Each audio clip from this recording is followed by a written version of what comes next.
안녕하세요. 여러분은 인생을 살면서 황당하고 어이없는 일을 겪은 적이 있으신가요? TV 속에 나오는 실화를 바탕으로 한 프로그램을 볼 때에도 설마 정말 저런 일이 있단 말인가 의심스러울 때도 종종 있었어요. 그런 일들이 있을 거라고는 상상도 못했거든요. 하지만 제가 겪고 나니 이런 일도 있구나, 이런 인간들도 있었구나 믿게 되더라고요. 제가 그 일을 겪고 나서야 제 아무리 똑똑해도 사기를 치려고 덤비는 사람은 못 당하겠구나 싶었어요. 저는 남편을 일찍 보내고 혼자 살고 있었어요. 대학교 CC로 만나 10년이라는 긴 시간 동안 연애를 하다 결혼을 했지만 결혼한 지 3년 만에 남편이 교통사고로 먼저 세상을 떠났거든요. 길거리 거닐다 노부부들이 서로 챙겨주는 모습을 보면서 우리도 세월이 지나 할머니, 할아버지가 되면 저런 모습이겠지 말을 많이 했었는데 남편은 그 약속을 지키지 못하고 먼저 제 곁을 떠났어요. 남편이 죽고 혼자 남은 저는 너무 힘들었어요. 저를 데리러 오는 길에 난 사고라 정신적인 충격도 심했고 긴 시간 동안 늘 제 곁에 있었던 남편이기에 그리움도 너무 컸어요. 특히나 아들을 잃은 슬픔을 저에게 화풀이하는 시댁 식구들 때문에 더 힘이 들었어요. 그래서 저는 오랜 생각 끝에 시댁을 나오기로 결심을 했고 시어머니에게 제 생각을 전달했어요. 그러자 시어머니는 노발대발이었어요. 뭐? 이 집을 나가겠다고 그런 거냐? 어머니도 제 얼굴 보기 힘드시니 그게 서로에게 좋을 것 같아요. 어림도 없는 소리. 어머니도 저랑 같이 있는 거 불편하시잖아요. 자기 아들 잡아먹은 년 좋아하는 사람도 있다더냐? 그러니 제가 나가겠다고요. 이제 아들 없으니 우리까지 버리시겠다? 너에겐 가족이 그런 의미인가 보구나. 그럼 어쩌자고요. 저만 보면 자꾸 아들 잡아먹었다고 하시면서 어떻게 같이 한 집에서 살아요? 그런 소리 들으면서 평생 이 집에서 살아. 네가 고통스러워야 내가 마음이 좀 편해지지 않겠니? 나쁜 것. 어머니, 이제 좀 그만하세요. 어머니도 힘드시겠지만 저도 어머니만큼 힘들어요. 헛소리 그만하고 여기서 한 발짝도 못 나가. 평생 내 옆에서 고통받으면서 살아. 어머니, 너 내 아들 잡아먹은 것도 모자라서 내 아들 목숨값도 너 혼자 꿀꺽하려고 하는 건 아니지? 네? 그게 아니라면 내 자식 앞세운 쥐값 사자하면서 살아. 시어머니는 악에 뻗친 사람처럼 소리를 지르며 저에게 삿대질을 했어요. 매일 반복되는 시어머니의 모진 말에 몸과 마음이 지칠 대로 지친 저는 도저히 견딜 수가 없었고 시댁 식구들이 없는 틈을 타 그 집을 도망치듯이 나왔어요. 그리고는 시댁 식구들과의 모든 연을 끊었어요. 그리고 아무런 연고도 없는 대구로 내려오게 되었어요. 익숙한 환경도 아니고 아는 사람도 하나 없는 곳이었지만 마음만은 편안했어요. 이곳에서 새 인생을 다시 살겠다 다짐했어요. 서울 집을 정리한 돈과 남편의 생명보험금으로 크게 경제적으로 어려움 없이 커피숍을 오픈했어요. 평소에 가게를 하시는 분들을 보면 어찌 운영을 할까 대단하다. 나는 절대 저런 거 못하겠다 생각했었는데 막상 닥치고 보니 그런 걱정은 온데간데 없고 다 하게 되더라고요. 그렇게 커피숍을 운영하며 다시 생활을 한 지도 벌써 5년이란 시간이 지났어요. 자식도 없고 혼자였던 저는 일에만 매달리느라 돈을 쓸 곳도 쓸 시간도 없었어요. 그러다 보니 돈은 자연스레 모이게 되었고 그 돈으로 재테크를 하게 되었어요. 운이 좋았던 것인지 큰 건을 벌게 되었고 저는 오전에는 운동을 하며 제 건강을 챙겼고 오후에는 카페에 있으며 일도 도와주고 책도 읽었어요. 그러던 어느 날 오랫동안 같이 운동을 하고 있던 지인이 좋은 사람이 있다며 저에게 선을 보지 않겠냐고 물었어요. 저는 아직 남편에 대한 마음이 그대로라 누군가를 다시 만날 생각이 없었어요. 그래서 여러 번 물어볼 때마다 거절을 했었어요. 가영씨, 그러지 말고 내 얼굴 봐서 한번 만나기라도 해봐요. 저는 지금 제 생활이 편해요. 선 본다고 다 결혼하나? 그냥 한 번만, 응? 내가 너무 아까워서 그래.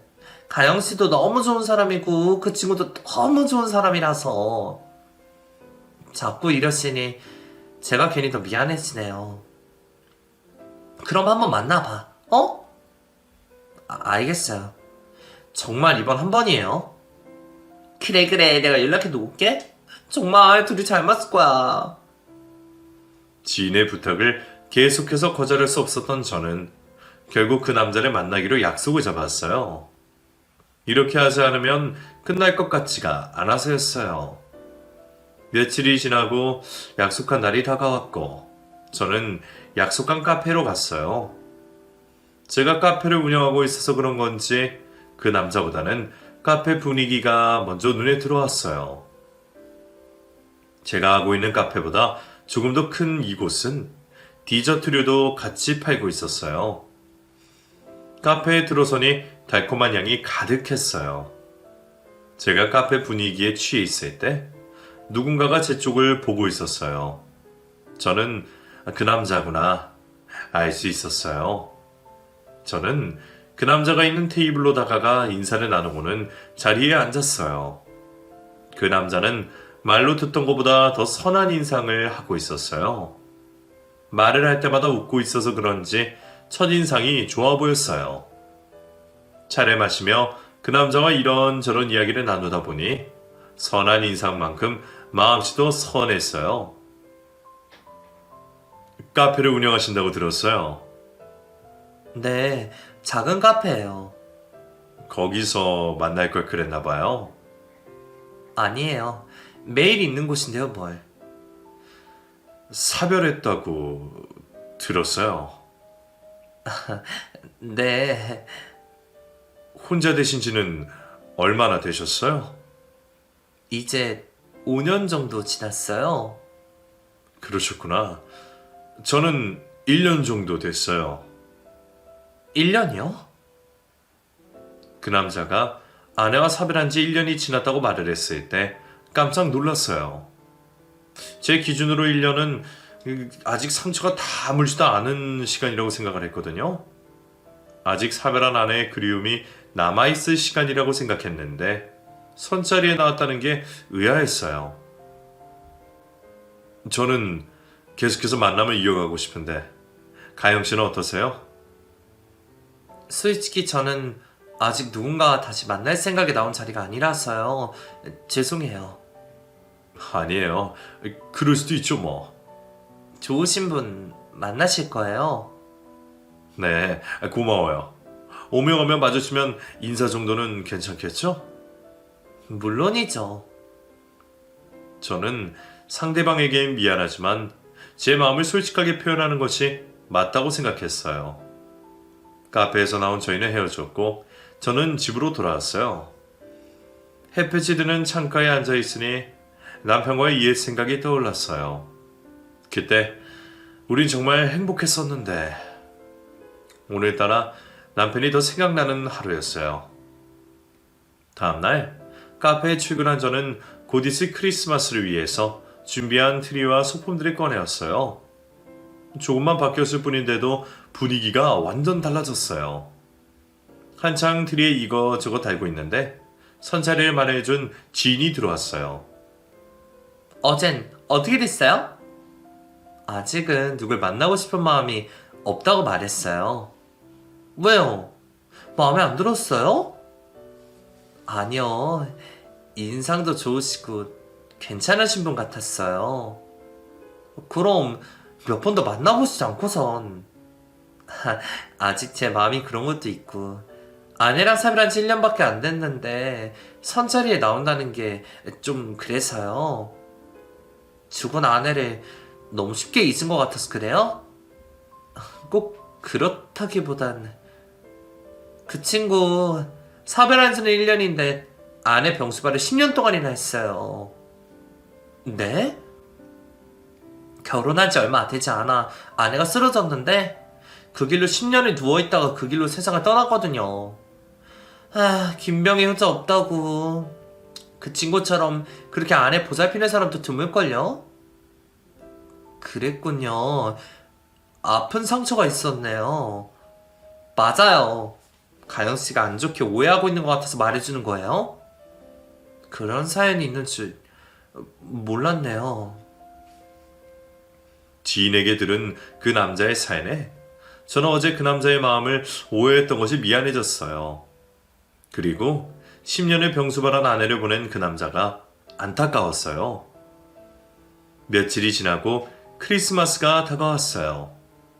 알바생과 같이 산타 모자를 쓰고 캐럴까지 들리니 더 그럴듯했어요. 카페에는 연인들도 있었고 모임을 하기도 했어요. 웃으면서 이야기를 나누는 모습들을 보고 있으면 저도 모르게 미소가 지어지고 마음이 따뜻해졌어요. 안녕하세요. 어머, 안녕하세요. 잘 지내셨죠? 네, 근데 여긴 어쩐 일로? 친구들과 모임이 있어서 왔다가 커피 마시려고 들렸어요. 그러셨구나. 어떤 걸로 하시겠어요? 저희 아메리카노로 4잔 주세요. 네, 그럴게요. 며칠 전 저와 선해봤던 그 남자가 친구들과 제 카페로 왔어요. 저는 지인에게 그 남자의 사연을 듣고 나서인지 그 남자에 대한 제 마음이 처음보다는 조금 호의적으로 변한 것 같았어요. 커피 4잔을 내려서는 그 남자가 있는 곳으로 가지고 갔어요. 아메리카노 4잔 나왔어요? 진동매 누르시지. 직접 또 이렇게. 찾아와 주셔서 감사했어요. 고마워요. 잘 마실게요. 그 남자는 커피를 친구들에게 나눠주며 이야기를 나누었고 저는 제 자리로 돌아왔어요. 몇 시간 뒤 카페에 있던 손님들이 거의 다 빠져서 나갔고 그 남자도 친구들과 함께 카페를 빠져나갔어요. 저는 마지막 손님까지 다 보내놓고 나서 따뜻한 커피 한 잔을 가지고 트리 앞에 놓인 테이블에 잠시 앉아 쉬었어요. 어두운 밤 잔잔한 음악만이 카페를 가득 채우고 있었어요. 바깥의 불빛들을 보고 있으니 편안해졌어요. 커피를 마시며 잠시 사색에 잠겼던 저는 크리스마스 때문에 준비한 트리와 소품들을 정리하려고 일어났어요. 트리에 붙어있던 소품들을 떼고 있을 때 문 쪽에서 노크 소리가 들렸어요. 그 소리에 고개를 돌렸던 저는 아무런 인기척이 없자 다시 하던 일을 계속하고 있었어요. 그때 다시 한번 노크 소리가 들렸어요. 뚝뚝. 저는 카페 입구 쪽으로 다가갔어요. 누구세요? 저요, 가영씨. 문 밖에 있던 사람은 다름 아닌 저와 선을 본 그 남자였어요. 저는 재빨리 문을 열어주었어요. 다행히 계셨네요. 이 시간에 웬일이세요? 크리스마스 지나가기 전에 가영씨에게 드리고 싶어서요. 네? 이거 받으세요. 그 남자는 제게 선물 상자를 하나 건넸어요. 저는 생각지도 못한 선물을 받고는 얼떨떨한 표정을 지었어요. 이걸 왜 저한테... 크리스마스잖아요. 부담 없이 받아주세요. 그렇지만 저는 준비한 것이 없는데요. 제 선물 받아주는 것이 저한테 주는 선물이라고 생각하시면 돼요. 고마워요. 퇴근 안 하세요? 이제 틀이랑 소품들을 정리하려고요. 그러셨구나. 제가 도와드릴게요. 아니에요. 저 혼자 할 수 있어요. 혼자 저 큰 트리를 어찌하려고요. 제가 도와드릴게요. 그 남자는 외투를 벗어서 의자에 걸쳐놓고선 옷소매를 걷어 올리더니 트리 쪽으로 성큼성큼 다가갔어요. 트리에 있는 작은 전구와 소품들을 일일이 떼어냈어요. 그리고 맨 위에 달려있던 별도 떼어냈어요. 저 혼자 했더라면 의자 위에 올라가 떼어냈을 텐데 그 남자가 있어서 정리를 하는 것이 수월했어요. 1시간 정도 흘렀을까? 트리와 소품들을 다 정리하고선 창고에 넣어뒀어요. 그리고는 옷을 챙겨서는 카페 문을 닫고는 거리로 나왔어요. 벌써 캄캄한 밤이 되었지만 거리에는 사람들로 북적이고 있었어요. 그 남자는 저와 같이 골목길을 내려오면서 저에게 안쪽 길로 인도했고 그 사람 덕에 사람들과 부딪히지 않고 내려올 수 있었어요. 가영씨, 그럼 조심해서 가세요. 저 시간 괜찮으시면 술 한잔 하실래요? 오늘 선물도 주시고 도와주신 게 고마워서요. 저야 좋죠. 저는 그 남자와 함께 큰 길 근처에 있는 호프집에 들렸어요. 호프집에도 역시나 사람들로 시끌벅적했어요. 빈 테이블에 앉은 저희는 소주 한 병과 뜨끈한 어묵탕 하나를 시켰어요. 카페에서 몸을 움직이고 있을 때에는 몰랐던 어색함이 감돌았어요. 조금 있으니 주문한 음식이 나왔고 각자의 잔에 소주를 부었어요. 그리고 건배를 하고 한 잔 들이켰어요. 쓸 것 같았던 소주는 달달했어요. 오늘 고마웠어요. 한 것도 별로 없었는데요, 뭘. 선물도 고맙고요. 받아줘서 고마워요. 문식 씨 얘기 들었어요. 10년 동안 아내분 보살폈다는 얘기요. 아, 그러셨구나. 그런 줄도 모르고 처음에 제가 문식 씨 마음을 오해했었거든요. 오해요? 네, 사별한 지 1년밖에 되지 않았는데 벌써 선자리에 나온다는 것이 좀 그랬거든요.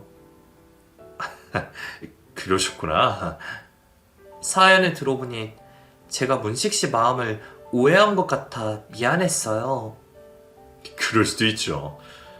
그분은 왜 쓸데없는 말을 해서는 가영 씨 마음 불편하게. 아니에요. 오히려 좋았어요.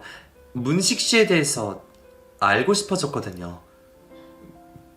그 말은 네, 우리 진지하게 만나봐요. 가영 씨. 그 남자에게 측은지심이 있었던 저는 진지하게 만나자고 먼저 말을 했어요. 그 남자는 처음부터 저를 마음에 두고 있었던지라 저의 말에 몸둘 바를 몰라 했어요. 천천히 소주 한 병을 나눠 마시면서 살아온 이야기를 나누다 보니 더 친밀해지는 것 같았어요. 적당히 알딸딸한 상태로 자리에서 일어났고 그 남자는 저희 집까지 데려다주고는 친구 집으로 갔어요. 집으로 돌아온 저는 그 남자가 준 선물을 열어보았어요. 예쁜 베이지색 목도리였어요. 목에다 두르고 거울 속에 저의 모습을 봤어요. 양쪽 볼이 빨갛게 변해 있었어요. 거울 속에 제 모습을 보니 괜히 웃겼어요. 하고 있던 목도리를 벗어서는 옷장 안에 걸어두었어요. 다음날 카페에 출근하기 전 그 남자를 만났고 같이 아침을 먹었어요. 그 이후로 저희는 서로 다른 지역에 있었지만 시간이 날 때마다 짧게라도 만났고 어느 정도 시간이 흐르고 난 후 재혼을 결심하게 되었어요. 그 남자를 배우자로 결정하게 된 계기는 전 아내를 지극적성으로 돌본 것도 있었지만 무엇보다 저에게 한결같은 모습으로 잘 보살펴 주어서였어요. 제가 말하지 않아도 제가 바쁠 때엔 항상 옆에서 저를 도와주었고 힘든 일이 있을 때에는 발벗고 나서주었어요. 그런 면에서 저는 그 남자와 재혼을 결심한 게 된 거였어요. 그 남자는 결혼식을 올리고 싶어 했어요. 이왕 결혼하는 것 정식으로 하고 싶다면서요. 하지만 저는 굳이 그렇게까지 하고 싶지 않았어요. 한번 해봤기 때문일 수도 있겠지만 형식적인 것보다는 서로의 마음이 중요하다고 생각했거든요. 그래서 가까운 지인들만 모시고 제가 운영하고 있는 카페에서 간단하게 식사를 하면서 결혼식을 대체하기로 했어요. 저희는 그날 같이 입을 옷을 고르고 서로의 손에 끼울 커플 반지 하나를 마련했어요. 그리고 당일 카페에 모인 사람들과 편안하게 식사를 나누며 저희만의 결혼식을 올렸고 제가 살고 있는 집으로 돌아왔어요. 그리고 와인을 한 잔씩 하면서 서로 손을 잡았어요. 가영씨, 오늘 너무 예뻤어요. 문식 씨도 멋졌어요. 우리 이제 정말 부부가 됐네요. 제가 다시 누군가를 만나 결혼을 하게 될 줄은 몰랐어요. 고마워요. 저도요. 가영씨 인생에 행복만을 안겨줄게요. 고마워요. 저희는 서로를 믿으며 행복하게 살기로 약속했어요. 서로 다른 지역에서 일을 하던 저희는 각자 자신의 일이 있기에 주말 부부를 하기로 했고 그 남자가 주말마다 제가 살고 있는 곳으로 오기로 했어요. 어찌 보면 제가 살고 있던 집이 신혼집이 된 셈이죠. 결혼식을 올리고 난 후 그 남자는 필요한 짐을 가지고 저희 집으로 들어왔어요. 그 남자가 차에서 짐을 내린다고 왔다 갔다 하는 동안 저는 그 남자가 가져온 책들을 서재로 하나둘 옮겼어요. 그리고 서재에 있는 책꽂이에 정리를 했어요. 거의 마무리가 될 즈음에 책 사이에 있던 봉투 하나를 발견했어요. 열어볼까 하다가 괜히 내 것도 아닌데 열어보기가 그래서 옆으로 빼놓고선 책 정리를 마무리하고 거실로 나왔어요. 거실에는 그 남자가 가져온 박스들로 가득했어요. 잠시 뒤 그 남자가 박스 하나를 들고선 들어왔어요. 아직도 많이 남았어요? 아니에요. 이게 마지막 박스예요. 책은 제가 정리를 다 했어요. 저랑 같이 하지 그랬어요. 조금밖에 없어서 금방 끝냈어요. 잠시 쉬었다 가요, 우리. 그럴까요? 그 남자는 들고 있던 박스를 바닥에 내려놓고 제가 준 음료수를 받아서 벌컥벌컥 마셨어요. 한여름도 아닌데 옷은 땀범벅이 되었어요. 이거 오늘 안에 다 정리할 수 있을까요? 천천히 하면 되죠, 뭐. 평일에 제가 없으니 제가 있을 때 깔끔하게 해놓는 것이 가영씨가 편하잖아요. 에이, 혼자서도 할 수 있으니 걱정 말아요. 아, 참. 아까 책 정리하다가 봉투 하나 있어서 따로 빼놨어요. 봉투요? 네, 잠시만요. 저는 서재로 가서 아까 빼놓았던 봉투를 가지고 나왔어요. 그리고는 그 남자에게 건넸어요. 이게 책 사이에 있더라고요. 이게 뭐지? 그 남자는 봉투를 열어 안에 있던 편지를 꺼내었어요. 그리고는 슬픈 눈으로 저를 쳐다보았어요. 왜 그래요? 이거 죽은 아내가 남긴 유서예요. 유서요? 네, 그냥 버렸으면 큰일 날 뻔했네요. 어디 휩쓸리지 않게 잘 간직해요. 이거 제 것이 아니라 가영 씨 거예요. 제 거라고요? 네, 죽은 아내가 제가 새 출발을 할 때 제 와이프가 될 사람에게 주라고 한 것이에요. 어머나, 이건 가영 씨한테 쓴 것이니 가영 씨에게 줄게요. 보든 안 보든 그건 가영 씨 마음이에요. 난 잠시 나가 있을 테니 가영 씨 마음 가는 대로 해요. 아, 네. 그 남자는 제게 다시 편지를 돌려주고는 밖으로 나갔어요. 저는 제 손에 있는 접힌 편지는 쳐다보았어요. 그 남자의 아내였던 사람이 죽기 전 나에게 남기고 간 편지라.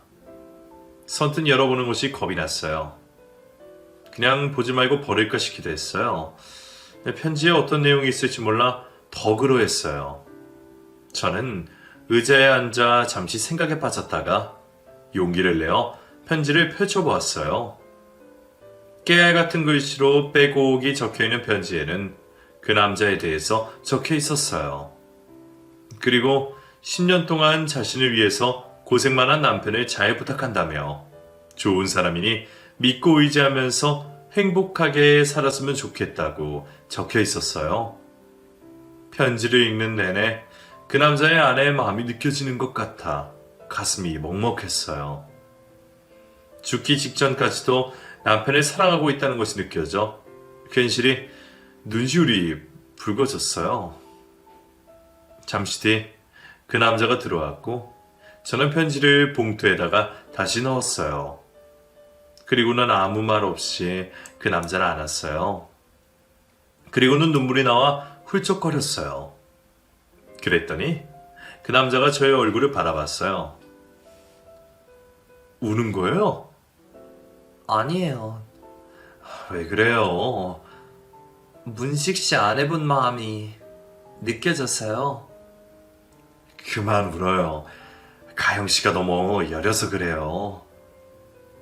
우리 먼저 죽은 사람들을 위해서라도 행복하게 잘 살아요. 제가 더 잘할게요. 저희는 다시 한번 더 서로를 안았어요. 그 남자의 품이 포근했어요.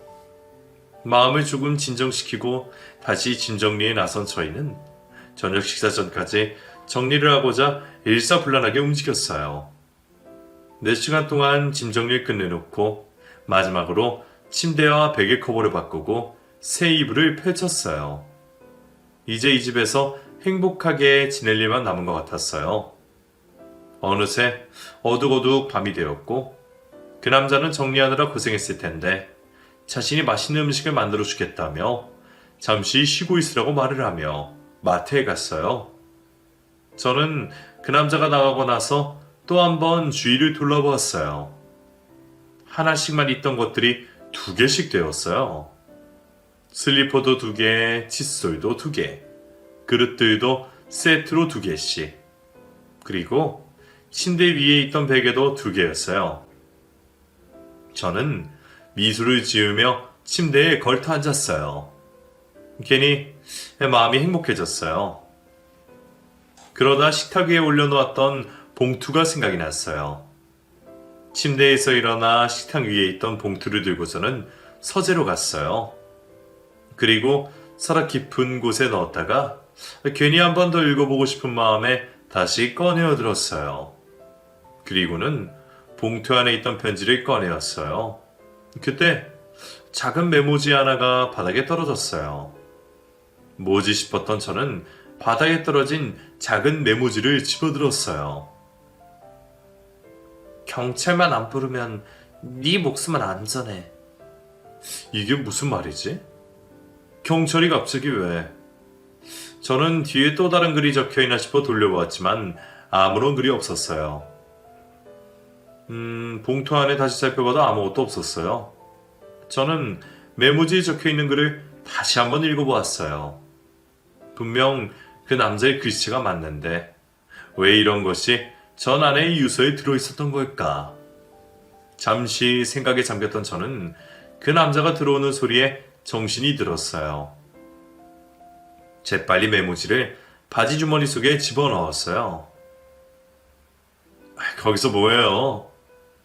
아까 편지 넣어두려고요.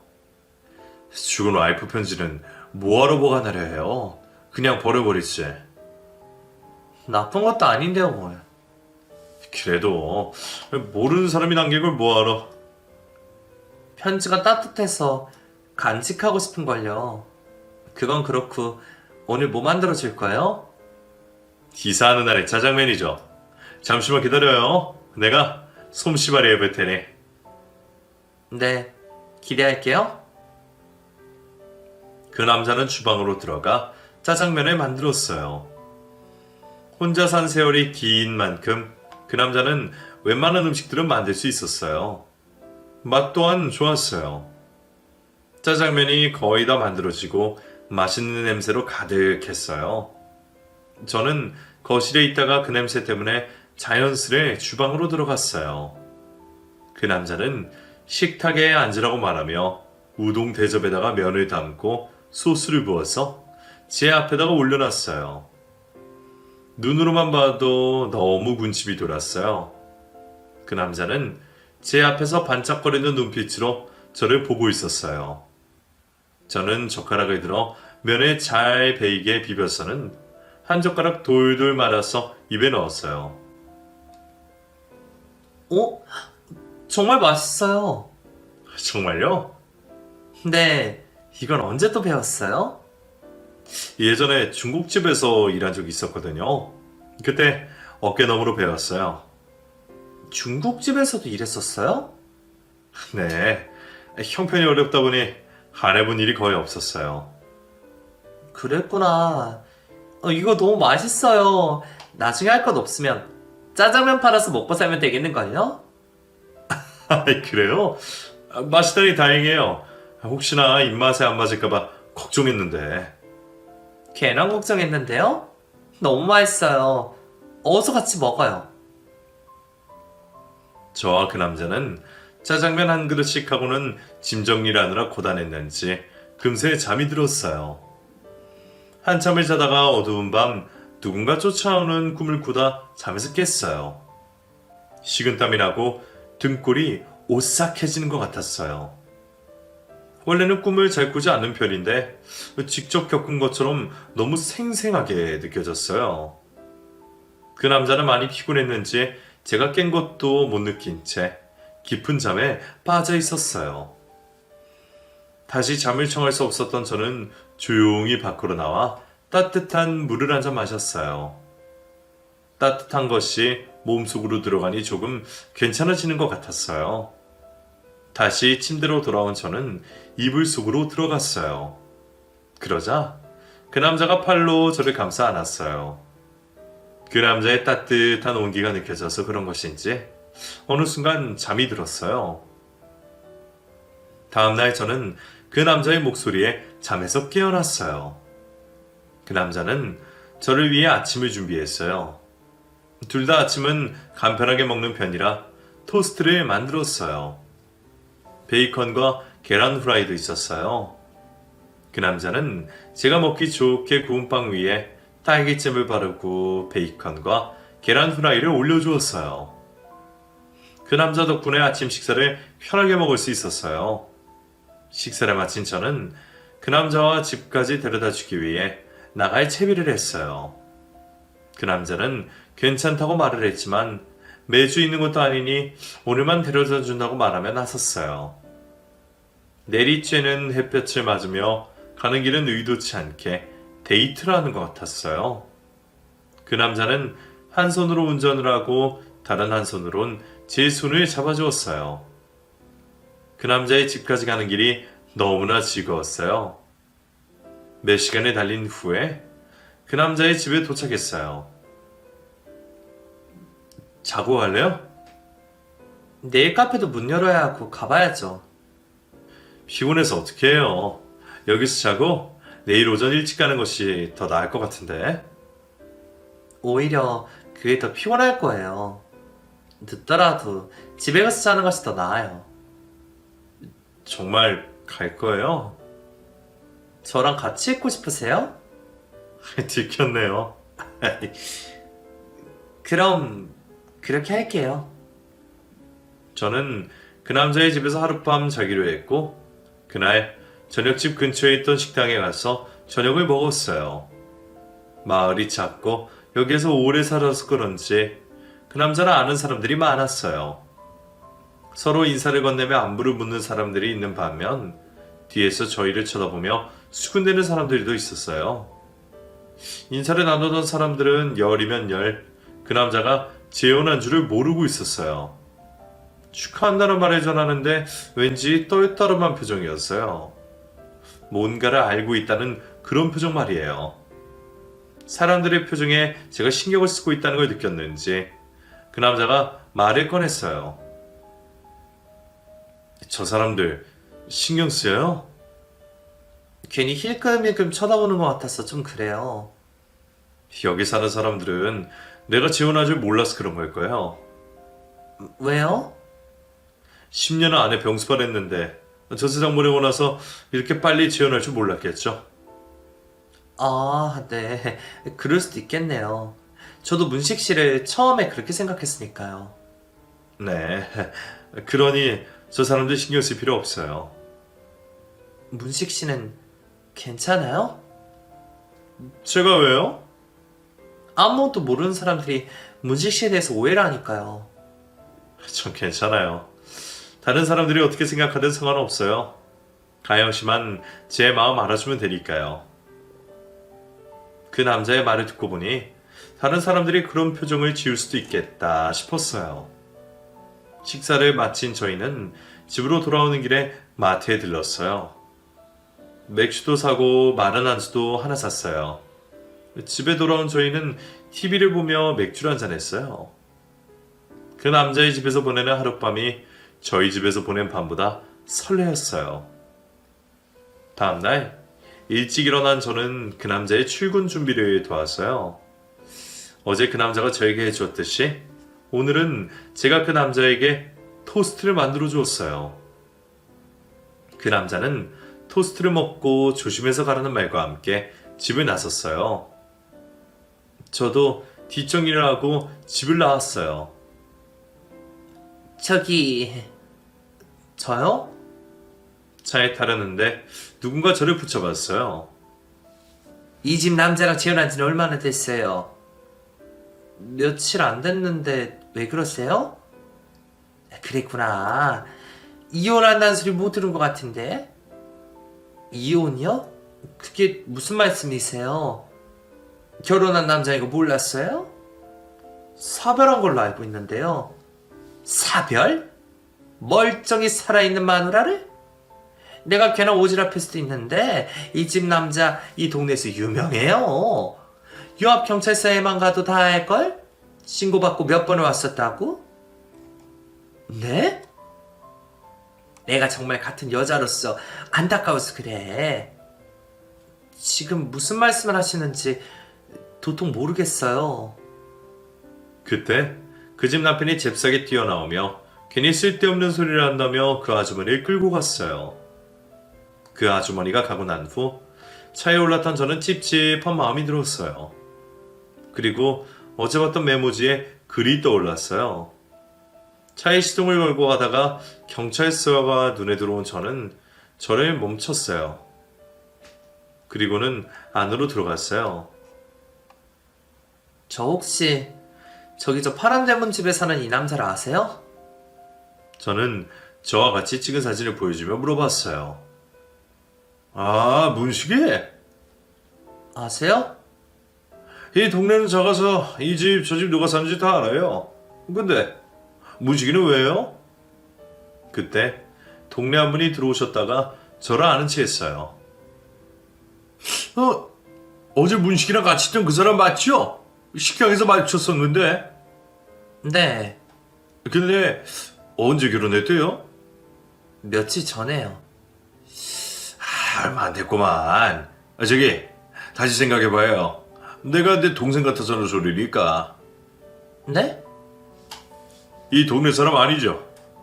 네. 문식이 이 동네에서는 마누라 개패드 패는 걸로 유명한 사람이에요. 네? 설마요. 내 말이 거짓말인지 여기 있는 사람들한테 물어보시오. 하루하루 마누라 잡는 중에 온 동네가 얼마나 시끄럽다고. 10년 동안 아내 병수발하고 사별한 지 1년 지났다고 했는데. 아니 누가 그럽니까? 문식이가 그래요. 완전히 속았구만. 지금이라도 얼른 헤어져요. 그 여자도 10년을 맞고 살다 도망갔으니까. 저는 정신이 혼미했어요. 후들거리는 다리로 차에 겨우 탄 저는 온몸이 바들바들 떨렸어요. 제가 그동안 알고 있던 그 남자는 도대체 누군지, 여러 명의 사람이 한 입 모아 말하는 그 남자가 정말 내가 알고 있던 그 남자가 맞는 건지 머리가 너무 아팠어요. 움직일 수 없이 계속해서 저는 차 안에서 가만히 있었어요. 그때 누군가가 제 창문을 똑똑 두드렸어요. 그 소리에 깜짝 놀란 저는 고개를 돌렸어요. 아까 집 앞에서 봤던 그 아주머니였어요. 저는 창문을 열었어요. 아주머니는 쪽지 하나를 건네며 그 남자의 아내 번호이니 못 믿겠으면 연락을 하라고 줬어요. 저는 한동안 망설였어요. 진실을 마주하려니 겁이 났어요. 정말 그 남자가 저를 속인 것일까 두려웠어요. 그 사이 해가 어둑어둑 졌고 밤이 되었어요. 하루 종일 생각에 잠겼던 저는 용기를 내어 전화를 걸었어요. 그리고는 충격적인 이야기를 들었어요. 제가 믿고 싶지 않았던 그 남자의 진실. 그 남자는 동네 사람들의 말대로 자신의 아내를 10년 동안 폭행을 하며 힘들게 했고, 그것에 지친 아내가 제발 이혼만 해달라고 매달리자 오히려 1억을 내놓으면 이혼을 해주겠다며 그 돈 없으면 평생 자기 옆에 이렇게 살아야 된다고 말했었대요. 저는 듣는 내내 소름이 끼치고 눈물이 흘렀어요. 하지만 그 남자의 아내는 오히려 담담한 목소리로 말했어요. 죽어도 이혼을 안 해주던 남자가 몇 달 전부터 이혼을 해주겠다며 쥐죽은 듯이 살으라고 하더군요. 저는 그 남자에게서 벗어나고 싶었기에 너무 좋았죠. 바로 이혼을 해주겠다고 했어요. 그럼 제게 준 그 유서는, 그 유서 또한 그 남자에게 협박당해서 그 남자가 불러준 대로 쓴 거예요. 그 여자처럼 자기도 배우자를 잃어야 한다나? 저는 이혼을 하기 위해서 어쩔 수가 없었어요. 어떻게 그럴 수가... 당신도 얼마 안 있다가 내 꼴 날 테니 지금이라도 당장 헤어져요.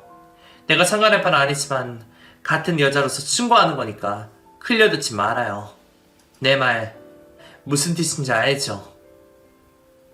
그 여자와의 통화를 끊고 나서 전 멍하니 있었어요. 제가 알고 있던 그 남자의 실체를 알고 나니 치가 떨렸어요. 제 아픈 상처를 이용해 살아있는 아내를 죽었다고 거짓으로 일을 꾸미다니 너무 화가 나 미칠 것 같았어요. 그땐 핸드폰이 울렸어요. 그 남자였어요. 전 핸드폰을 조수 속으로 던져버리고서는 소리내어 울었어요. 죽은 남편을 못 잊어 지내다 이제 다시 남은 인생을 같이 할 사람을 만났다고 생각했는데 그것이 다 그 남자가 꾸민 일이라니 정말 가슴이 너무 아팠어요. 한참 후에다 겨우 운전을 해서 집으로 돌아온 저는 멍하니 앉아 있었어요. 제가 연락을 받지 않자 그 남자는 계속해서 연락을 했어요. 이대로 안 받으면 찾아올 수도 있겠다는 생각이 들었던 저는 떨리는 손으로 전화를 받았어요. 여보세요? 가영씨, 왜 이렇게 연락이 안 돼요? 제가 폰을 차에다가 두고 내렸어요. 미안해요. 무슨 일이 있는 건 아닌가 걱정했잖아요. 이번에도 안 받으면 찾아가려고 했어요? 미안해요. 정말 무슨 일이 있는 거 아니죠? 네, 아무 일도 없으니 걱정 말아요. 주말 부부가 이럴 때 힘들군요. 그러지 말고 내가 정리하고 내려갈까요? 문식 씨 직장은 어쩌고요? 직장에 다시 가면 되죠. 총 못 가면 가영씨 카페에서 일해도 되고. 아, 그건 천천히 생각해요. 제가 운전을 오래 해서 피곤하네요. 그렇겠네요.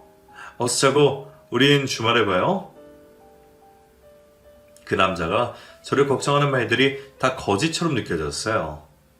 그리고 결혼한 지 얼마나 됐다고 벌써 직장을 접으려고 하는 건지 그 남자의 실체를 몰랐을 때에는 정말 저와 함께하고 싶은 마음이 커서 그랬구나 싶겠지만 지금은 그 말이 제가 버는 돈으로 살고 싶다는 것으로 느껴져서 화가 났어요. 그 남자와 전화를 끊고 나서 밤새 잠을 잘 수가 없었어요. 밤새 고민을 하던 저는 그 남자에게서 도망가야겠다고 생각을 했고 그 남자를 속여가며 아는 지인을 통해 비밀리에 카페의 집을 정리했어요. 그렇게 일주일이라는 시간이 지났고 그 남자가 주말에 집에 오기 전 간단한 짐만 챙겨서 친구의 집으로 들어갔어요. 그리고 주말이 되자 그 남자에게서 전화가 왔어요. 가영씨, 지금 어디에요? 우리 이혼해요. 뭐라고요? 이혼하자고 이 개자식아. 가영씨, 지금 나한테 뭐라고 한 거예요? 개자식? 그래 나쁜 새끼. 뭐? 마누라 병수발을 10년 했다고.